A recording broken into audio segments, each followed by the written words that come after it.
അസ്സലാമു അലൈക്കും വറഹ്മത്തുള്ളാഹി തആല വബറകാതുഹു. ബിസ്മില്ലാഹി വൽഹംദുലില്ലാഹി വസ്സലാത്തു വസ്സലാമു അലാ അഷ്റഫി റസൂലില്ലാഹി വഅലാ ആലിഹി വസഹ്ബിഹി അജ്മഈൻ. അമ്മാ ബഅദ്.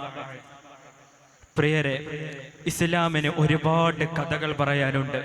ആ കഥകളിൽ ഒട്ടുമിക്കതും വിപ്ലവ കഥകളാണ്. ആ വിപ്ലവ കഥകളിൽ അതിമനോഹരമായ ഒരു കഥയാണ് ബദർ എന്നുള്ളത്. പ്രശസ്ത മാപ്പിളക്കവി മോയിൻകുട്ടി വൈദ്യരുടെ ബദർ കിസ്സയിൽ നിന്നും ഏതാനും ചില വരികളിലൂടെ നമുക്ക് തുടങ്ങാം. ബദറുൽ ഹുദാ യാസീനൻ നബി ഖറജായ നേരം വളർകൊടി മൂണ്ടെണ്ണം കെട്ടിടയതിലുണ്ട് അബിയൽ വർണ്ണമതാം പിൻരണ്ടും അസ്വദുമാമേ. ബദറുൽ ഹുദാ യാസീനൻ നബി ഖറജായ നേരം വളർകൊടി മൂണ്ടെണ്ണം കെട്ടിടയതിലുണ്ട് അബിയൽ വർണ്ണമതാം പിൻരണ്ടും അസ്വദുമാമേ. സദദ കുടേ കോൾ പൊങ്കും തിരുകരമാലുണ്ടാമ അതിനബീതൻ തോളം മിസ്ഹബിനീന്താർ അവരത് കനപിടി ചെയ്താറ്റൽ മുൻ വിലനിലയാകെ. അതെ, നബി സല്ലല്ലാഹു അലൈഹി വസല്ലമ തങ്ങളും സ്വഹാബത്തും മക്കയിൽ നിന്നും കൊടുപീഡനം കാരണം മദീനയിലേക്ക് ഹിജ്റ പോയി. എന്നാൽ മദീനയിൽ എത്തിയിട്ടോ മക്കാ മുശ്രിക്കീങ്ങൾ അക്രമത്തിന് ഒരു കുറവും വരുത്തിയില്ല. മാത്രമല്ല, ഒരു വർഷത്തോളം അക്രമം തുടർന്നു. അങ്ങനെ 12 മാസം പിന്നിട്ട് നബി സല്ലല്ലാഹു അലൈഹി വസല്ലമ തങ്ങൾ ഒരിക്കൽ മദീന പള്ളിയിൽ ഇരിക്കുന്ന സമയത്ത് ഒരു ദൂതൻ വന്ന് നബി സല്ലല്ലാഹു അലൈഹി വസല്ലമ തങ്ങളോട് പറയുകയാണ്, നബിയേ, അങ്ങയുടെ സമ്പത്ത് കൊള്ളയടിച്ചുകൊണ്ട് അബൂ സുഫിയാനും 70 അംഗ സംഘവും ഷാമിലേക്ക് കച്ചവടത്തിന് പോയിട്ടുണ്ട് നബിയെ. ഉടനെ നബി സല്ലല്ലാഹു അലൈഹി വസല്ലമ തങ്ങൾ പള്ളിയിൽ നിന്ന് പുറത്തിറങ്ങി സ്വഹാബത്തിനെ വിളിച്ചിട്ട് പറഞ്ഞു, വിവരം അറിയിക്കുകയും സ്വഹാബത്തിനെയും കൂട്ടി കച്ചവടത്തിലേക്ക് പോകുന്ന അബൂ സുഫിയാനെ സംഘത്തെയും തടയാൻ വേണ്ടി ബദറിലേക്ക് പോവുകയാണ്. അങ്ങനെ അവർ ബദറിലേക്ക് പുറപ്പെട്ടു. ഖേദകരമെന്ന് പറയട്ടെ, ഈ വിവരം മറ്റൊരു വഴിയിലൂടെ അബൂ സുഫിയാനും സംഘവും അറിയുകയും ബദറിൽ നിന്ന് മാറി സഞ്ചരിച്ച് അവർ ഷാമിലേക്ക് എത്തിപ്പെട്ടു. നബി സല്ലല്ലാഹു അലൈഹി വസല്ലമ തങ്ങളും സഹാബത്തും ഖേദിച്ചുകൊണ്ട് തിരിച്ച് മദീനയിലേക്ക് തന്നെ മടങ്ങി.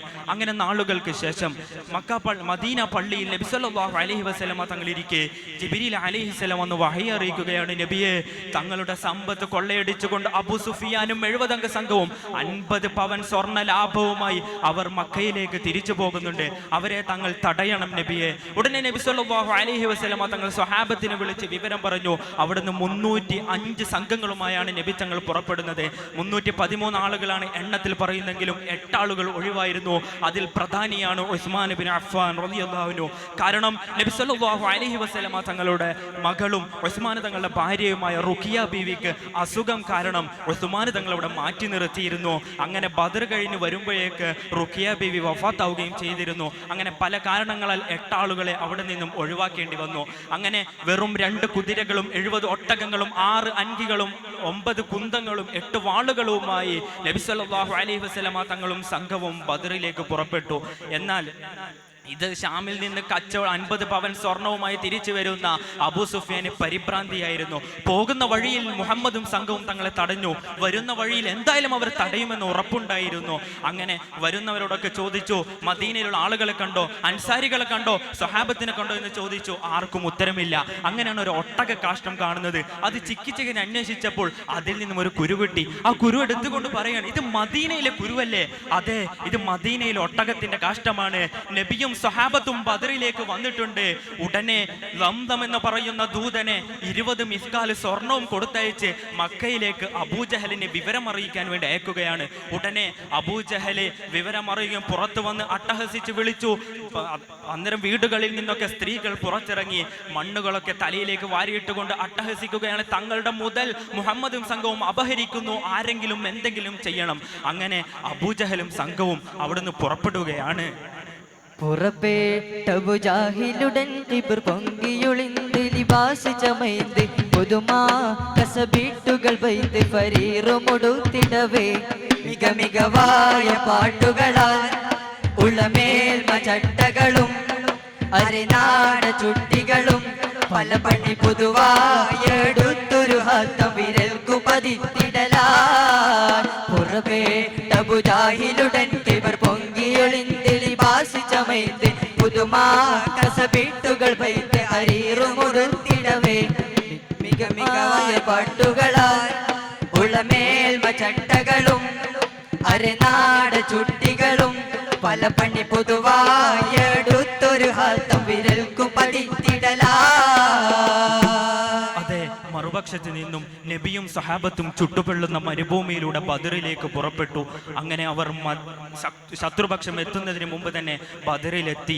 അപ്പോഴാണ് സഹാബത്ത് വന്ന് നബിയോട് പറയുന്നത്, നബിയെ, വുദു എടുക്കാൻ പോലും വെള്ളമില്ല നബിയെ, ഞങ്ങൾ യാത്ര ചെയ്ത് ക്ഷീണിച്ച് കുടിക്കാനോ വുദു എടുക്കാനോ ഒന്നിനും വെള്ളമില്ല. അപ്പോഴാണ് നബി സല്ലല്ലാഹു അലൈഹി വസല്ലമ തങ്ങൾ തിരുശറഫാക്കപ്പെട്ട കൈ വാനലോകത്തേക്ക് ഉയർത്തിക്കൊണ്ട് ദുആ ചെയ്യുകയാണ്, അല്ലാഹുവേ, നീ ഞങ്ങൾക്ക് മഴ വർഷിപ്പിച്ചു തരണേ. അത്ഭുതം എന്ന് പറയട്ടെ, നിമിഷ നേരം കൊണ്ട് അവിടെ മഴ പെയ്യുകയും സ്വഹാബത്തും സംഘവും വുദു എടുത്തു കുടിച്ചു ആനന്ദിച്ചു. അങ്ങനെ നബി സല്ലല്ലാഹു അലൈഹി വസല്ലമ തങ്ങൾ സ്വഹാബത്തിനോട് നിർദ്ദേശിക്കുകയാണ് ഒരു ഹൗദ് നിർമ്മിക്കാൻ. അങ്ങനെ ഒരു ഹൗദ് നിർമ്മിക്കുകയും ആ ഹൗദിന് കാവലായി ഹംസത്തുൽ ഖറാദ് റളിയല്ലാഹു അൻഹുവിനെ നിർത്തുകയും ചെയ്തു. അപ്പോഴാണ് ഒരു ശബ്ദം കേൾക്കുന്നത്. അബൂജഹലും സംഘവും വരുന്നതിന്റെ ഒരു ശബ്ദമായിരുന്നു അത്.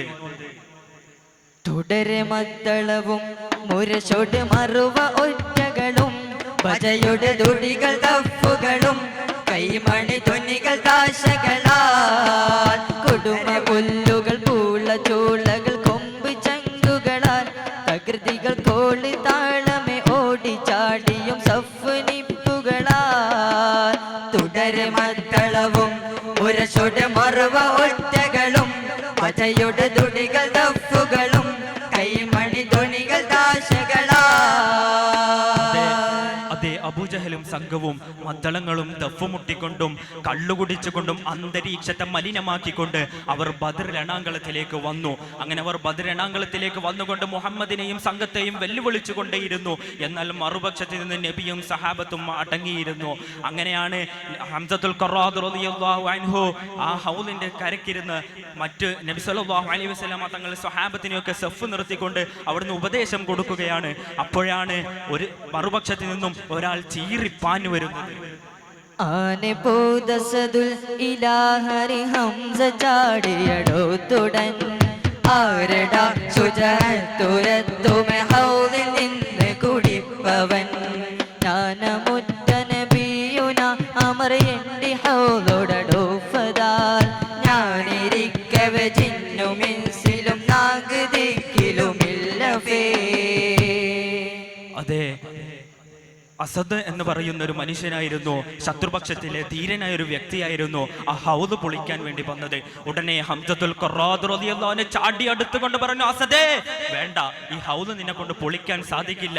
ഇത് മുഹമ്മദിന്റെ ഹൗദാണ്, ഇത് നബി സല്ലല്ലാഹു അലൈഹി വസല്ലമ തങ്ങളുടെ ഹൗദാണ്, നിനക്ക് പൊളിക്കാൻ കഴിയില്ല. നിനക്ക് എന്നെ അറിയാമല്ലോ അസദേ, ഞാനും നീയും മക്കയിലെ ചങ്ങാതിയായിരുന്നു, നിനക്കറിയാം, എൻ്റെ അഭ്യാസങ്ങൾ നിനക്കറിയാം, അതുകൊണ്ട് കളിക്കാൻ നിൽക്കണ്ട. നിനക്ക് നിന്റെ കുടുംബത്തിലേക്ക് തിരിച്ചു പോകണമെങ്കിൽ നീ ഇവിടുന്ന് തിരിച്ചു പോകണമെന്ന് അസദിനോട് ഹംസത്തുൽ ഖറാദ് റളിയല്ലാഹു അൻഹു പറയുന്നു. പക്ഷെങ്കിൽ അസദിന്റെ കിബ്ർ അതിന് സമ്മതിച്ചില്ല, അസദ് പിന്മാറിയില്ല. അങ്ങനെ അസദ് വീണ്ടും ഹംസത്തുൽ ഖറാദ് റളിയല്ലാഹു അൻഹു അടുക്കലേക്ക് വന്നു. അപ്പോഴാണ് ഹംസത്തുൽ ഖറാദ് റളിയല്ലാഹു അൻഹു ചാടിയെടുത്തുകൊണ്ട് അവിടെ ദന്തയുദ്ധം നടന്നു. ഒരുപാട് നേരം വാൾപ്പയറ്റ് ചെയ്തു. അങ്ങനെ സ്വഹാബത്തിന്റെ പക്ഷത്തിൽ നിന്ന് തക്ബീർ ധ്വനികൾ മുഴുകിക്കൊണ്ടിരുന്നു. മറുപക്ഷത്തിൽ നിന്നും സ്ത്രീകളുടെ നൃത്തങ്ങളും ശത്രുപക്ഷത്തിന്റെ ചീത്തവിളികളും പാട്ടുകളും ഉയർത്തിക്കൊണ്ടിരുന്നു. അപ്പോഴാണ് അസദിന്റെ മൂർധാവിലൂടെ വെട്ടി ഹംസത്തുൽ ഖറാദ് റളിയല്ലാഹു അൻഹു അസദിനെ രണ്ട് പിളർപ്പാക്കി അവിടെ ആ യുദ്ധം അങ്ങ് അവസാനിപ്പിക്കുകയാണ്. എന്നാൽ ഇതുകൊണ്ടൊന്നും ബദർ അവസാനിച്ചില്ല. ഇതൊരു ബദർ തുടങ്ങാനുള്ള ചെറിയൊരു കഥ മാത്രമാണ്. ബദർ എന്നുള്ളത് പ്രതികാരമല്ല, മറിച്ച് ബദർ എന്നുള്ളത് പ്രതിരോധമാണ് എന്നുള്ള സന്ദേശം നിങ്ങളുടെ മുമ്പിൽ അവതരിപ്പിച്ചുകൊണ്ട് എന്റെ വാക്കുകൾക്ക് ഇവിടെ അൽഹംദുലില്ലാഹി റബ്ബിൽ ആലമീൻ. അസ്സലാമു അലൈക്കും വറഹ്മത്തുള്ളാഹി തആല വബറകാതുഹു. ഇതോടുകൂടി രണ്ടാം